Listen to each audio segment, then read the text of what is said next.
월급날인데 통장에 돈이 안 들어왔습니다. 설날 코앞인데 세뱃돈은커녕 생활비조차 없는 겁니다. 누구 얘기냐고요? 회사한테 3조 8천억 원, 1인당 1억 원씩 내놓으라고 악을 썼던 기아차 노조 간부들입니다. 28억 원, 자기 조직 사람들 월급조차 못 주는 지경에 빠졌거든요. 남의 주머니에서 천문학적인 돈 뜯어내려다가 정작 자기 식구들은 빈손으로 명절 보내게 만든 겁니다. 더 충격적인 건 이게 누가 공격해서가 아니라는 거예요. 노조가 스스로 판 무덤입니다. 회사 괴롭히고 국민 분노하게 했던 귀족 노조가 어떻게 파산 직전까지 몰락했는지 그 씁쓸한 자업자득의 과정을 지금부터 낱낱이 파헤쳐 보겠습니다. 2025년 7월 협상 테이블에 앉은 회사 측 임원들이 서류를 보고 눈이 휘둥그레졌습니다.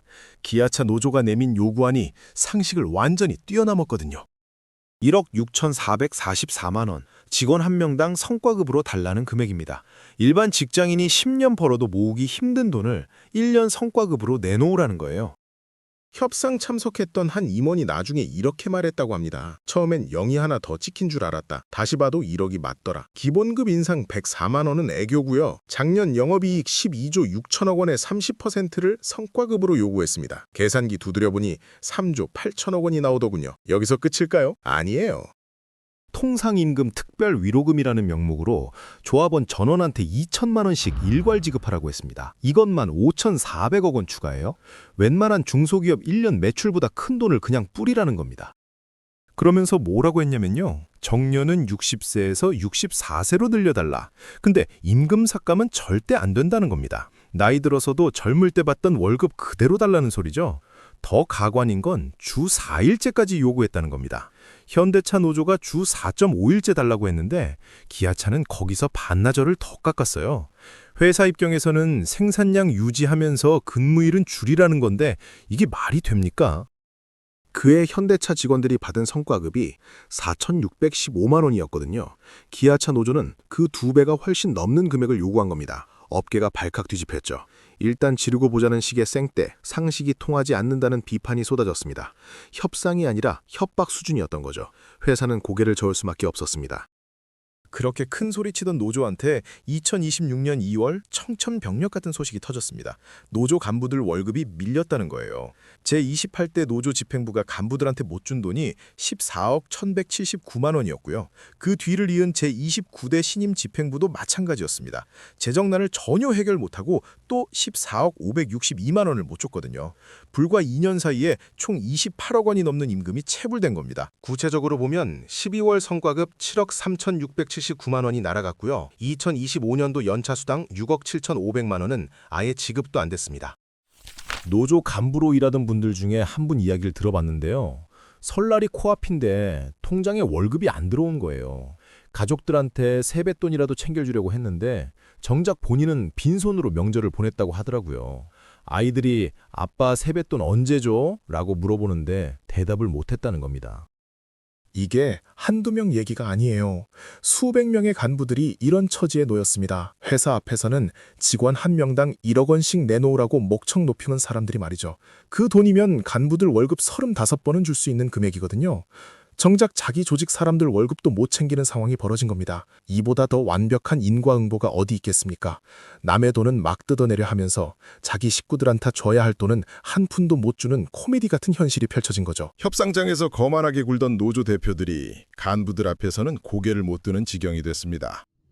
그럼 노조가 어떻게 이 지경까지 왔을까요? 첫 번째 실수는 노조 스스로 저지른 겁니다.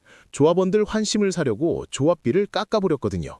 원래 급여의 1.2%였던 조합비를 1.0%로 내렸습니다.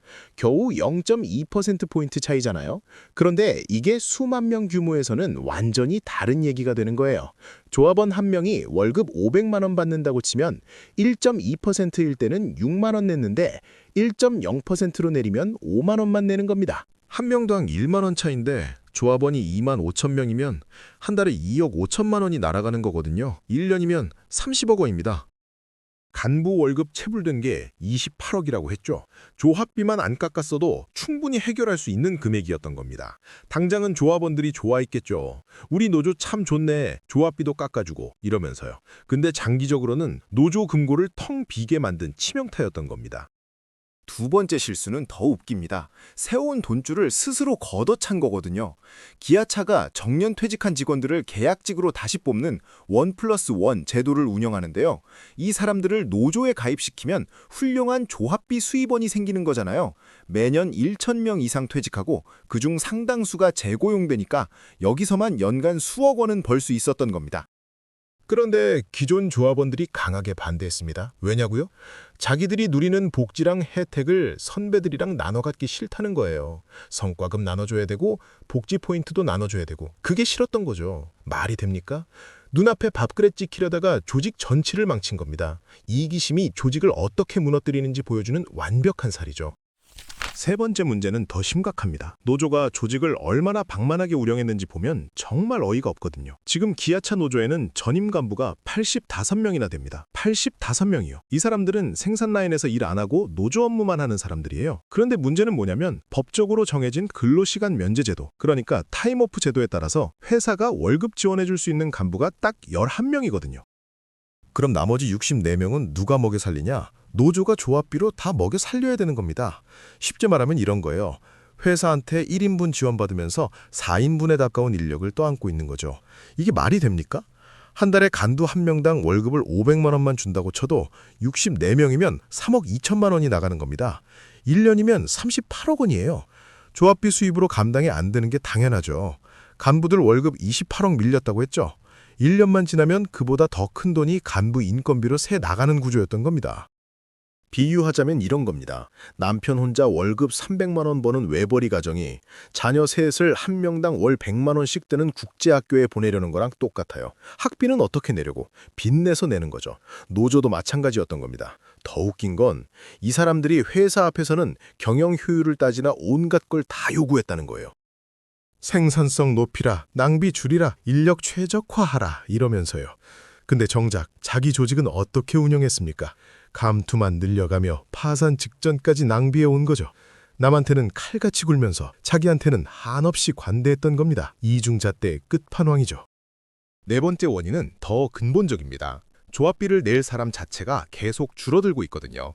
2015년만 해도 기아차 노조 조합원이 3만 명이 넘었어요. 그런데 2025년 지금은 2만 5천 명 수준입니다. 10년 새에 17%나 줄어든 거죠. 5천 명이 사라진 겁니다. 5천 명이면 작은 공장 하나 규모거든요. 왜 이렇게 됐을까요? 매년 정년퇴직하는 고령 직원들이 1,000명에서 2,000명씩 나가는데 신규 채용은 고작 300명에서 500명 수준밖에 안 돼요. 나가는 사람은 많은데 들어오는 사람은 적으니까 당연히 줄어들 수밖에 없는 거죠. 조합비 1인당 월 5만 원씩만 쳐도 5천 명 줄면 한 달에 2억 5천만 원, 1년에 30억 원이 증발하는 겁니다. 더 심각한 건 직원 구성입니다. 현대차랑 기아차 공장 직원 중에 50대 이상이 47.8%예요. 거의 절반이 50대입니다. 반면에 20대 청년 직원 비율은 5.4%밖에 안 돼요. 100명 중에 겨우 5명이 20대라는 얘기거든요. 공장 안 들어가 보면 머리 희끗희끗한 아저씨들만 보인다는 겁니다. 젊은 피가 안 들어오니까 조직이 늙어가는 거예요. 조합비 낼 사람도 줄어들고 노조 활동할 체력도 떨어지고 미래 동력 자체가 사라지는 겁니다. 그런데 이게 단순히 회사가 사람을 안 뽑아서 그런 게 아니에요. 노조가 청년들 일자리 만드는 걸 막았거든요. 기존 조합원들 밥그릇 지키겠다고 신규 채용 늘리는 거 반대하고 로봇 도입 막고 그러다 보니 회사는 아예 다른 방법을 찾은 겁니다. 결국 노조 스스로 무덤을 판 거죠. 청년들은 안 뽑히고 기존 조합원들만 나이 먹어가면서 조직이 서서히 소멸하는 길을 걷고 있는 겁니다. 재정이 바닥나니까 노조도 이제 정신을 차렸을까요? 뒤늦게 살아남기 위한 자구책을 내놓긴 했습니다. 전임 간부 85명을 75명으로 10명 줄이기로 했어요. 10명 줄인다고 해결될 문제는 아니지만 어쨌든 몸집은 좀 줄인 거죠. 1년에 6억 원 정도는 아낄 수 있다고 계산했나 봅니다. 그리고 선출직 임원들 임금 상한선을 2026년 2월부터 월 400만 원으로 제한했습니다. 허리띠 졸라맨다는 건데요. 문제는 이렇게 줄인 임금조차 제때 줄 수 있을지 불투명하다는 겁니다. 조합비 예산이 이미 바닥났거든요. 월급 깎아봤자 줄 돈 자체가 없으면 무슨 소용입니까? 그런데 진짜 압권은 따로 있습니다. 기아차 노조 지부장이 상급 노동단체인 금속노조에 공문을 보냈어요. 무슨 내용이었냐면요. 조합비 상납금 비율 좀 깎아달라는 겁니다. 노조도 상급단체한테 분담금을 내야 되거든요. 그런데 그걸 못 내겠다는 거예요. 공문 내용을 보면 정말 처절합니다. 정년 퇴직자가 급증하면서 조합원 수가 줄어들어 예산이 바닥났다. 상납금을 줄여주지 않으면 전임자 월급 지급이 불가능하다. 이런 내용이 담겨 있었거든요.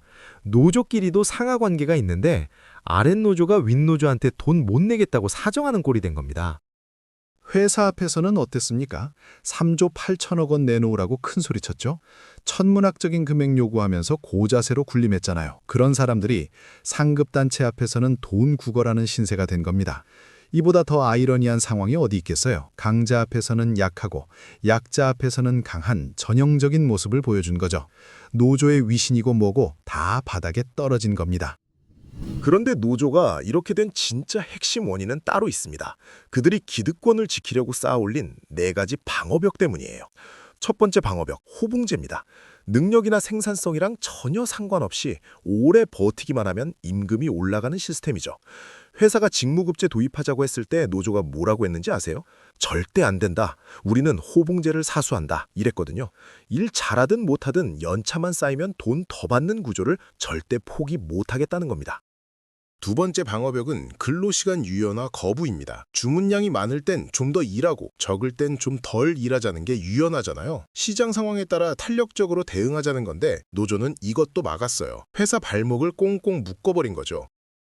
세 번째 방어벽이 가장 치명적입니다. 로봇 도입 원천봉쇄예요. 노조 허락 없이는 공장 생산 라인에 로봇 한 대도 못 들여놓게 해놨거든요. 회사가 효율 높이려고 자동화 설비 들여오려고 해도 안 돼, 우리 일자리 뺏긴다 이러면서 막아버리는 겁니다.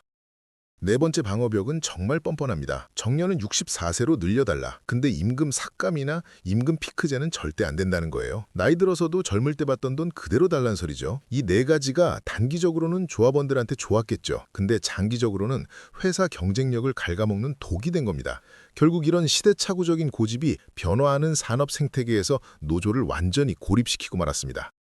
노조가 이렇게 저항할수록 역설적으로 뭐가 빨라지는지 아세요? 바로 완전 무인 자동화 공장 다크 팩토리 도입입니다. 다크 팩토리가 뭐냐면요. 사람이 일 안 하니까 조명 켤 필요도 없이 어둠 속에서 24시간 돌아가는 공장이에요. 기업 재무팀 입장에서는 완벽한 비용 절감 대안이죠. 지금 호봉제 시스템에서 24시간 라인 돌리려면 3교대 인력이 필요한데 1인당 연간 인건비가 약 1억 원씩 들어갑니다. 3명이면 3억 원이죠. 10년이면 30억 원입니다. 그런데 최근 개발된 휴머노이드 로봇 아틀라스는 초기 투자 비용이 1억 5천만 원이에요. 2년이면 본전 뽑고 그 다음부터는 순이익인 겁니다. 게다가 유지비도 사람 밥값 수준으로 저렴하거든요. 로봇은 야근 수당도 안 달라고 하고 성과급도 안 달라고 하고 주 4일제도 요구 안 합니다. 고장나기 전까지는 24시간 쉬지 않고 일하죠. 노조가 인건비는 계속 올려달라고 요구하면서 로봇 도입은 막고 신규 인력만 뽑으라고 우기면 우길수록 회사 입장에서는 로봇 도입 버튼 누르고 싶은 유혹이 커지는 겁니다. 최고 재무 책임자들이 계산기 두드려보면 답이 명확하게 나오거든요. 사람 3명 고용하는 비용으로 로봇 2대 사는 게 훨씬 이득이란 결과가 나와요. 일자리를 지키겠다고 로봇 막는 노조의 저항에 오히려 회사한테 이제 사람 말고 로봇 쓸 때가 됐다는 완벽한 명분을 주고 있는 겁니다. 결국 노조 스스로 자기 일자리 없애는 역대급 자업자득이죠. 로봇 막겠다고 버티다가 로봇 시대를 앞당기고 있는 겁니다. 탐욕이 과하면 결국 재발등을 찍는다는 걸 보여주는 완벽한 사례입니다. 노조가 내부 재정 문제로 허덕이는 동안 회사는 뭘 했을까요? 조용히 룰을 바꿨습니다. 시끄러운 대규모 해고 같은 건 안 했어요. 그 대신 신규 채용 방식을 슬그머니 바꿔버린 겁니다. 정년 퇴직하는 생산직 직원들을 자연스럽게 내보낸 뒤에 그 자리에 노조 가입할 정규직 청년을 안 뽑는 거예요. 대신 누구 뽑았냐면요. 방금 퇴직한 시니어를 단기 계약직으로 다시 고용합니다. 이 사람들은 임금 수준이 정규직보다 훨씬 낮고요. 노조 가입 자격이 아예 없거나 매우 제한적이거든요. 회사 입장에서는 일석이조죠. 인건비도 줄이고 노조 세력도 차단하고 노조는 이걸 눈치채지 못했어요. 퇴직자 재고용되니까 일손은 유지되는 것처럼 보였거든요. 결과가 어떻게 나왔는지 아세요? 현대차그룹 전체 직원 수는 64,800명에서 65,200명으로 오히려 늘었어요. 그런데 노조원 수는 3,000명 이상 줄었습니다. 직원은 늘었는데 노조원은 줄어든 거죠. 어떻게 이런 일이 가능할까요? 회사가 생산직 채용을 거의 안 하고 있기 때문입니다. 대신 뭘 뽑았냐면 소프트웨어 엔지니어랑 R&D 사무직이에요. 이 사람들은 노조 활동에 별 관심이 없거든요. 코딩하고 연구 개발하는 사람들이 파업할 이유가 없잖아요. 실제로 현대차 그룹이 R&D 수장을 전통적인 하드웨어 전문가에서 소프트웨어 전문가로 전격 교체했습니다. 자동차 산업의 주도권이 이제 기계공에서 프로그래머한테 넘어갔다는 선언이죠. 노조가 과거의 영광에 취해 있는 사이 회사는 이미 생산직 노조를 완전히 무력화시키는 치밀한 장기 플랜을 완성해서 실행하고 있었던 겁니다. 2026년 CES에서 현대차 그룹이 깜짝 발표를 했습니다. 360도 회전 관절에 촉각 센서까지 갖춘 첨단 휴머노이드 로봇 아틀라스를 공개한 거예요. 내구성도 뛰어나고 기술력도 세계 최고 수준이라고 자랑했죠. 그런데 충격적인 건 따로 있었습니다. 이 로봇이 어디에 먼저 투입되는지 아세요? 한국 공장이 아니에요. 2028년 가동될 미국 조지아주 신공장입니다. 한국 기업이 만든 최신 로봇이 한국이 아닌 미국에 먼저 들어간다는 거죠. 왜 이런 일이 벌어졌을까요? 노조가 로봇 도입을 강력히 반대하며 공장 문을 걸어 잠그니까 회사가 아예 다른 곳으로 빠져나가는 겁니다. 규제 없고 파업 위험 없는 미국으로 최신 기술과 설비를 다 가져가 버린 거예요. 이게 바로 오프쇼어링입니다. 글로벌 경쟁사들은 이미 무인화에 사활을 걸고 있거든요. 중국 샤오미는 베이징의 다크 팩토리에서 76초마다 스마트폰 한 대를 완벽하게 찍어냅니다. 중국 최대 전기차 제조사 BYD는 생산 공정의 97%를 자동화했어요. 극한의 비용 절감을 이뤄낸 결과 2025년 테슬라를 꺾고 글로벌 전기차 판매 1위에 등극했습니다. 일론 머스크도 공언했죠. 미래 공장은 로봇이 지배할 것이다. 2022년 중국은 전 세계 산업용 로봇의 52%를 싹쓸이했습니다. 절반 이상을 중국이 가져간 거예요. 그런데 한국 노조만 20세기 컨베이어 벨트 사고방식에 갇혀 있습니다. 로봇을 적으로 규정하고 시위 벌이다가 결국 일자리를 해외로 내보내고 국내 산업 경쟁력을 갉아먹는 치명적 실수를 범한 겁니다. 2026년 2월 회사한테 막대한 돈 분배하라고 악을 쓰던 기아차 노조는 결국 자기 간부들 월급 28억 원조차 못 주는 심판의 날을 맞았습니다. 겉으로는 조합원 권익이라 했지만 사실은 노조 간부들 밀린 월급 메우려던 속내였죠. 상급단체에 곤 깎아달라고 구걸하는 모습은 과거 무소불위 권력 휘두르던 노조의 초라한 현주소입니다. 조합원 수는 5년 내 5,000명으로 쪼그라들 전망이고 회사는 자동화 설비를 해외로 돌리며 탈노조 전략을 완성했습니다. 특권만 누리고 시대 진보를 막다가 결국 자신에게 화살이 돌아온 거죠. 무리한 요구와 방만한 경영으로 스스로 판 무덤에 갇힌 귀족 노조의 최후는 완벽한 자업자득의 교훈을 남깁니다.